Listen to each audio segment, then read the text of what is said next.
Je m'appelle Mathilde Wavrin, je suis artiste-architecte basée à Berlin. Je travaille particulièrement sur la question des espaces publics et leur réappropriation. Mes outils, c'est des outils que je viens chercher dans le milieu du théâtre, de l'architecture, des métiers du bois, de la performance. Et ça me permet d'enquêter sur nos espaces de vie et proposer des imaginaires alternatifs. À l'IMERA, je suis titulaire de la chaire IMERA Citadelle pour mon projet qui s'appelle Citadelle chimérique pour un art sentinelle. C'est un projet qui va se dérouler à la Citadelle de Marseille. L'idée va être de venir collecter un maximum de points de vue qui sont dans la citadelle même, mais aussi dans son environnement proche, pour essayer d'en apporter une cartographie. L'idée, c'est de regarder des points de vue qui sont à la fois des points de vue humains, mais aussi des points de vue non humains, et de surtout pas mettre de différence de valeur là-dedans ou de différence d'importance. Par exemple, ce serait regarder la trajectoire de vie d'une pierre sortie de sa carrière, utilisée pour la construction du fort, délogée au moment de la Révolution, qui va devenir un appui de fenêtre dans un 3 fenêtres marseillais, et en même temps arriver à cartographier le parcours de vie de Charlène, charpentière maritime, qui bosse sur un chantier naval au pied de la citadelle et qui collectionne les petits cailloux qu'elle trouve sous sa semelle de chaussures,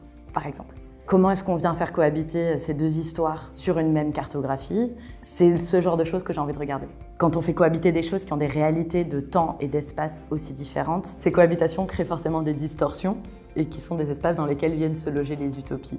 Les utopies vont pouvoir du coup aussi permettre à tout un chacun de se glisser dans l'histoire de la citadelle, de se glisser dans ces espaces-là et d'apporter leur propre lecture et leur propre témoignage des mutations qui sont en train de se passer dans ces espaces-là. Et c'est là-dessus que j'ai envie de travailler et que mon travail va s'articuler. Après avoir travaillé plusieurs années en agence d'architecture, j'ai ressenti le besoin de faire prendre un tournant à mon métier pour pouvoir passer plus de temps à me poser les questions qui étaient importantes pour moi, de type la place de l'individu dans la fabrique de la ville. En faisant ça, je suis allée vers des terrains comme le théâtre dans l'espace public, la performance, l'écriture de fiction, les chantiers participatifs. Et tout ça m'a permis d'avoir une pratique qui maintenant se mêle autour de cette réappropriation des espaces publics. Travailler aujourd'hui sur un terrain comme la Citadelle de Marseille, qui est un lieu qui a été fermé pendant 300 ans, qui a été construit sous Louis XIV, qui a été une figure d'oppression et qui aujourd'hui est en train d'être réouvert à un public.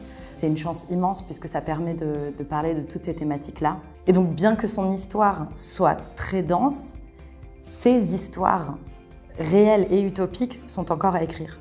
Pour multiplier les points de vue sur ce site de la Citadelle, je vais embarquer avec moi les résidents et les résidentes qui sont actuellement à l'IMERA. Je pense que suivant la sensibilité de chacun, chacune, on ne regarde pas les mêmes choses, on ne donne pas de l'importance aux mêmes objets, aux mêmes espaces, et c'est ça qui m'intéresse. Au-delà des chercheurs et chercheuses en résidence à l'IMERA, j'aimerais aussi inviter des personnes qui font partie de l'Université Aix-Marseille. J'aimerais inviter des agricultrices, des cueilleureuses, des artistes, des personnes qui vivent aux alentours de la Citadelle, mais également entendre les histoires des personnes qui travaillent à la Citadelle et qui ont été en contact historiquement avec ce lieu. J'aimerais également mettre en place des conférences qui prendraient la forme de balades ou de repas et qui s'adresseraient à des publics différents des publics habituels des salles de conférence. L'idée, ce serait que ça vienne sûrement vers la fin de la résidence et ça permettrait de parler de tous ces multiples points de vue qui ont été abordés. Mais bon, tout ça va encore évoluer.